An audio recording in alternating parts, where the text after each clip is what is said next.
গবেষণা করবে, গুগলে চাকরি করবে, ইঞ্জিনিয়ার হবে, ডক্টর হবে, অনেক ভালো ভালো প্রফেশনে এখান থেকেই এই ভাইয়েরাই যাবে। প্লাস প্রাপ্ত ভাইদের রেকর্ডটাই এরকম, তারাই তাদের জীবনে ভালো কিছু করবে।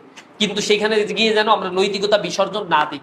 ইসলামী ছাত্র শিবির তাদের লক্ষ্যই স্থির করে নিয়েছে, তাদের ভিশনকেই স্থির করে নিয়েছে সমৃদ্ধ বাংলাদেশ গড়ার লক্ষ্যে সৎ দক্ষ দেশপ্রেমিক নাগরিক তৈরির অঙ্গীকার। আমরা একটা সৎ দক্ষ দেশপ্রেমিক নাগরিক তৈরি করতে চাই, যারা স্বাধীন বাংলাদেশের এই ভূখণ্ডকে তাদের স্বাধীনতার সার্বভৌমত্বকে রক্ষা করার জন্য নিজেদের জীবনকে বিলিয়ে দেওয়ার জন্য চেষ্টা করি।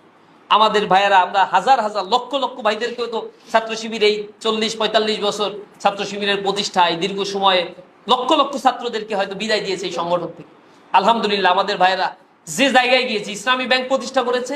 ইসলামী ব্যাংক বাংলাদেশের সব ব্যাংক মিলে যে যা প্রবৃদ্ধি করে, ইসলামী ব্যাংক তার চাইতে বেশি প্রবৃদ্ধি করেছে। নৈতিকতা সমৃদ্ধ একটা ব্যাংকিং সিস্টেম আমাদের ভাইয়েরা দেখিয়ে